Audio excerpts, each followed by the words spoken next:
In Venezuela, the public ministry will charge public PDVSA officials accused of corruption with the crime of treason. In the Dominican Republic, the 20th Ibero-American Summit of Heads of States and Government continues with the presence of leaders from Latin America, Caribbean, Spain, Portugal, and Andorra. In Yemen, over 200 children were killed or injured by mines and explosive devices in 2022, the highest number in 5 years. Hello, welcome to From the South. I'm Alberto Matos from the teleSUR studios in Havana, Cuba. We begin with the news. In Venezuela, Attorney General Tarek William Saab reported on the progress of the campaign led by the executive against corruption in state branches. At a press conference on Saturday, Saab made public some of the results of the first phase of the investigation on 31 counts of irregularities in the oil industry. Saab said that since August 2017, some 194 people have been prosecuted and 75 others have been convicted. He stated that during the latest investigation, 10 public officials and 11 businessmen have been arrested.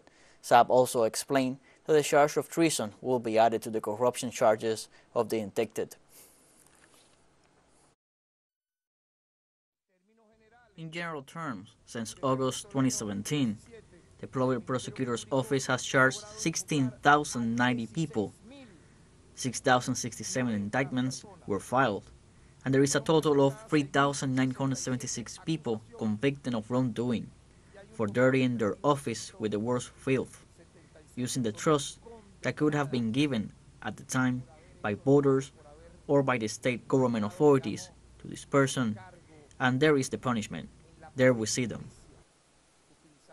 The Venezuelan Attorney General presented the first results of the corruption investigation and pointed out that this is a result of the significant number of officials and businessmen in the country were apprehended. I would like to, first of all, highlight that we are going to present the result in this, I would say, first phase of investigation against this corruption scheme, resulting in the arrest of, and we are going to mention, with names and numbers, the arrest of a significant number of high and medium-ranking officials of the executive, legislative, and judicial branches. And as we have said, also a group of businessmen linked to these corrupt people. The 20th Ibero-American Summit of Heads of States and Government continues in Santo Domingo under the slogan Together for a Fair and Sustainable Ibero-America. The meeting seeks to achieve concrete results that will have a positive impact on the quality of life of Ibero-Americans. This was expressed by the Ibero-American Secretary General Andres Alaman while speaking at the opening ceremony held on Friday night at the Santo Domingo Fortress. Alaman pointed out that this will be a summit dedicated to people and aim at having concrete results, and to achieve them, the Ibero-American Environmental Charter, the Food Security Strategy, and the Charter of Principles and Digital Rights will be submitted to the consideration of the countries. For his part, Dominican President Luis Abinader underlined the unity existing among the countries of the Ibero-American community and recalled that the region faces common challenges that require collective responses. The event is held at the Convention Center of the Dominican Ministry of Foreign Affairs. Following the statements of the heads of states and government, the documents of the summit, including the Declaration of Santo Domingo, will be approved. In Mexico, the Supreme Court of Justice suspended the entry into force of the electoral reform promoted by President Andrés Manuel López Obrador. Minister Javier Lainez Potisek admitted the constitutional controversy lawsuit filed by the National Electoral Institute against the Mexican government's so-called Plan B and asked Congress and the federal executive to submit their response within the legal term. This indefinitely suspends the electoral reform promoted by López Obrador, which modifies the general law of electoral institutions and procedures, the general law of political parties, the organic law of the judicial power of the federation, and issues a new general law of the means of challenging electoral matters. According to the Mexican president, the reform intends to save money and make the holding of elections in the country more efficient. However, the opposition considers that it jeopardizes the electoral process itself. Brazilian President Luis Inácio da Silva postponed his trip to China for key talks with President Xi Jinping to recover from pneumonia. On his Twitter account, President Lula said he was admitted to the hospital on Thursday with flu-like symptoms After the medical evaluation and diagnosis of bacterial and viral bronchopneumonia due to influenza was made and treatment was started. After re-evaluation this Saturday, despite the health improvement, the medical service of the Presidency of the Republic recommended postponing the trip to China. Lula stressed that the postponement was notified to the Chinese authorities with the reiteration of the desire to schedule the visit on a new date. The Ministry of Health of Argentina confirmed 8,000 new cases of dengue fever in 13 jurisdictions and 500 cases of chikungunya in 5 other provinces of the country, which represents an increase compared to 2022. According to the report, in the last 4 weeks, 8,001 cases of dengue fever were registered in the 13 jurisdictions. The report specified that so far in 2023, a total of 9,388 cases of this disease have been reported in the nation. The Deputy Secretary of Health Strategies of the Ministry of Health of the nation, Juan Castelli, declared that the policies for the promotion and prevention of dengue are targeted at breeding sites or potential breeding sites. The Health Ministry also indicated that 528 cases of chikungunya have been recorded so far. Of these, 166 acquired the infection in Argentina, 129 are under investigation, and 233 acquired outside the country. Let's take a short break, but first remember you can follow us on TikTok at the account of teleSUR English, in which you will be able to see news in different formats, news updates, and much more. Other stories coming up. Stay with us.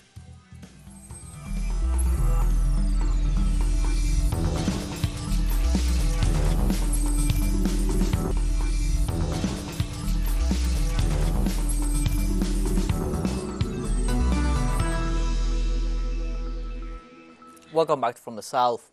In Peru, young Rosalina Flores died on March 21st in an intensive care unit in Lima after being hospitalized for almost 2 months after being shot with 36 lead pellets by the Peruvian National Police. A couple of days ago, his body was transferred to his native region, Cusco, so he could be laid to rest and buried among family, friends, and neighbors.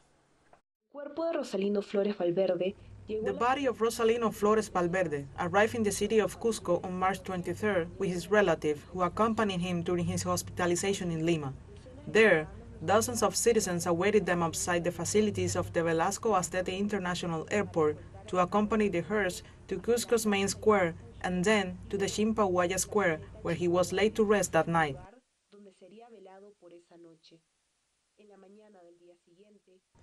The next morning, the body of the 22-year-old young man from Cusco was taken to his native community, Chonchacaya, where he was laid to rest in the main church and then buried in the local cemetery. There, hundreds of neighbors, family, and friends held a funeral procession to bid farewell to Rosalino amidst chants and songs. At the funeral, there were several acts of support for the family and their quest for justice. Justice for our farmer brothers and sisters that no one ever gives them a chance to speak.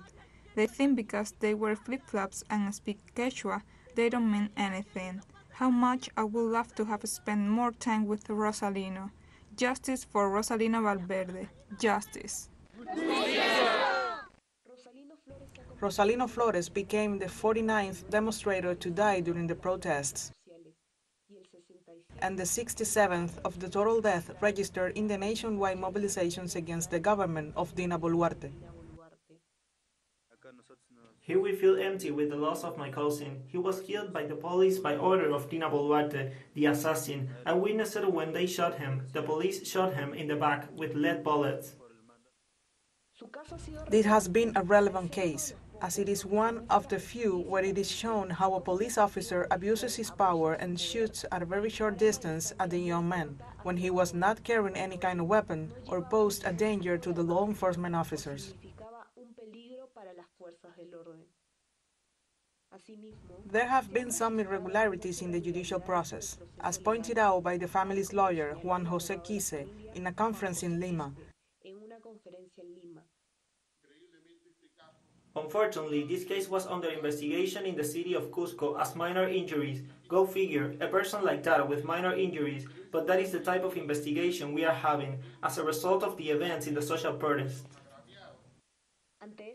Given the situation, the southern regions of the country are calling on demonstrators from different communities to join the new mobilization to be held soon in Lima, to demand new elections and the closure of Congress, among other requests. Firma desde Perú, Alejandra Elías para teleSUR. Over 2,000 migrants disembarked on Saturday on the southern Italian island of Lampedusa, which marks a record of arrivals to that location.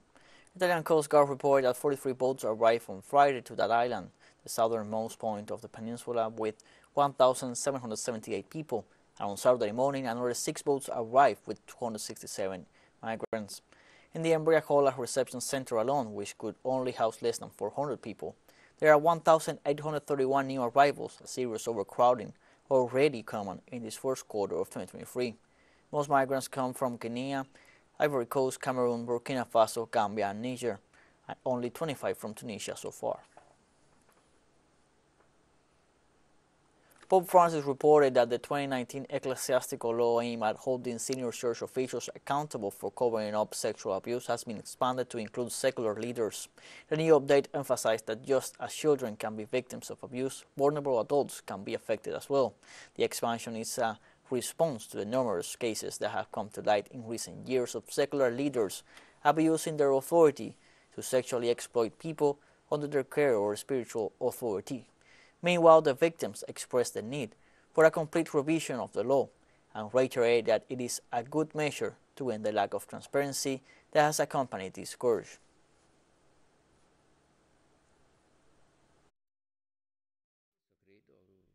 This can be read as further manifestation of how the Church must and wants to care for the frailest and weakest.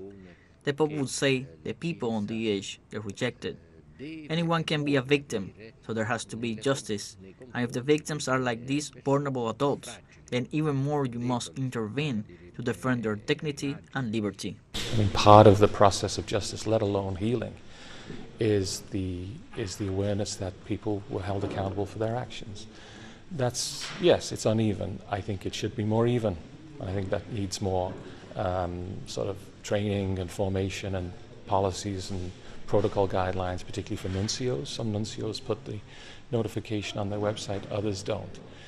The Chinese government is advocating for peaceful coexistence and mutually beneficial cooperation with the United States. During a meeting with U.S. business representatives, Chinese Foreign Minister King Khan said Sino-U.S. relations are one of the most important in the world. He said that if relations between the two countries improve, the whole world would benefit from it. He also added Beijing's attitude toward the development of healthy, stable, and constructive Sino-U.S. relations has not changed. King Khan further said he hopes the U.S. will stop using unscrupulous means to contain and suppress China and give way to joint efforts to boost bilateral relations in order to overcome present difficulties and return to a healthy and stable trajectory. Turkey's President Recep Tayyip Erdogan thanked his Russian counterpart by reporting for the extension of the agreement on grain exports across the Black Sea. According to a Kremlin report, the two leaders held a telephone conversation in which they discussed steps to improve relations between Turkey and Russia, as well as events related to Russia and Ukrainian conflict. In this context, they also discussed the extension of the agreement for grain export across the Black Sea.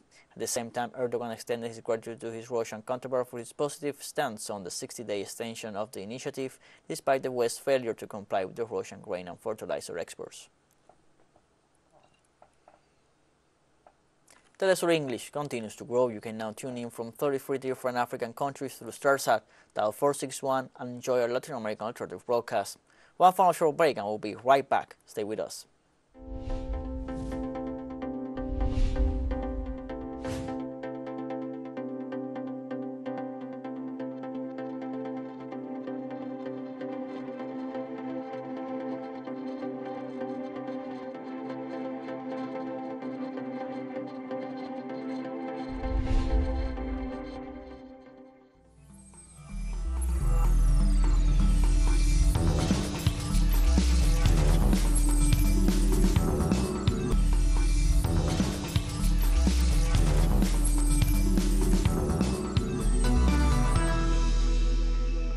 Welcome back from the south. At least 199 children were killed or injured by mines and explosive devices in Yemen in 2022. the highest number in 5 years, the NGO Save the Children said on Saturday. Child casualties increased eightfold from 2018 to 2022, reported the non-governmental organization in its most recent report on this Arab country. It noted that on average, one child died or was injured every 3 days over the past 5 years by landmines and other explosive devices planted across Yemen, while the number of direct child victims of armed violence decreased overall since 2018, mine casualties increased. In this regard, he highlighted that children in Yemen are at risk of encountering landmines and explosive remnants of war while carrying out daily activities. The report is a clear reminder of the devastating impact of the conflict on children, the most vulnerable, said Ashfaq Hamad, Deputy Director of Save the Children for Yemen.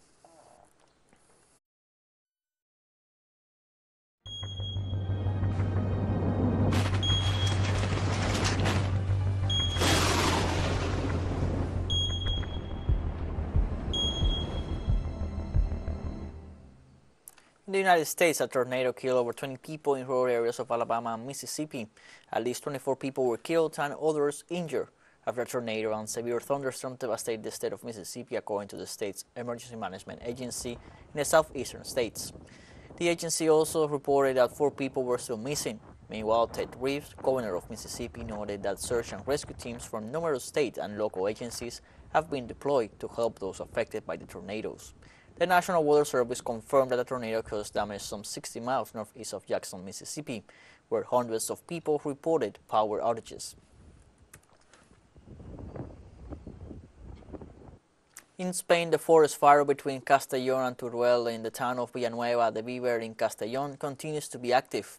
Ximo Puig, President of Valencian Generalitat, and Javier Lambán, President of Aragon Government, visited the advanced command post established in Barracas to coordinate the extinction of the first major fire of the year.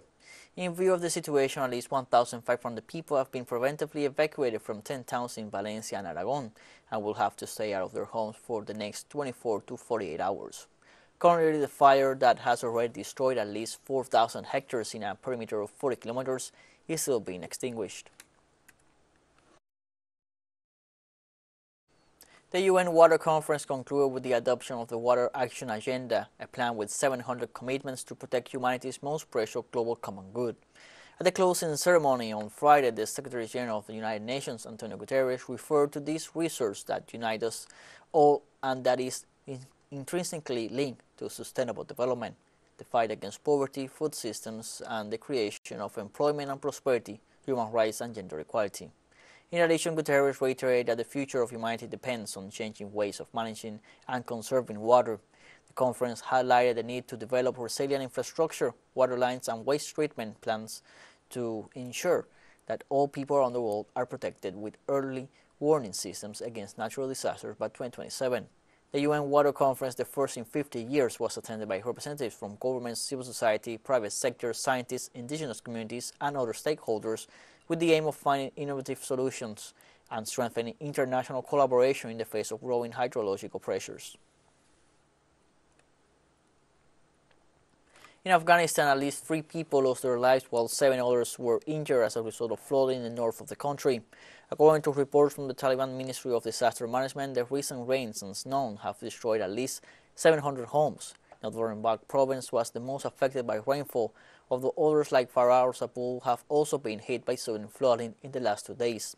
Last January, at least 100 people died in Afghanistan due to a virulent cold wave, with minimums that have touched 20 degrees and covered with snow much of the country, including the capital, a time when there were also flash floods. This Saturday, March 25th, countries around the world joined in activities for the so-called Earth Hour, an initiative aimed at raising awareness among the world's population about climate change and its consequences on the planet. Earth Hour is celebrated every year on the last Saturday of March as a symbol to remember that nature is the planet's life support system. Thus, it must be protected to safeguard the health and welfare of the world. This action day was promoted by the World Wildfire Fund, and over the years it has become a worldwide movement in favor of the environment, and it consists of a voluntary power blackout in which people and companies are asked to turn off lights and non-essential electrical appliances for 1 hour. This promotes energy saving and emissions reduction and a reduction of light pollution. We have come to the end of this newspaper from which you can find these and many other stories on our website at telesurenglish.net. Also join us on social media, Facebook, Twitter, Instagram, Telegram, and TikTok. For TeleSUR English, I'm Luis Alberto Matos. Thank you for watching.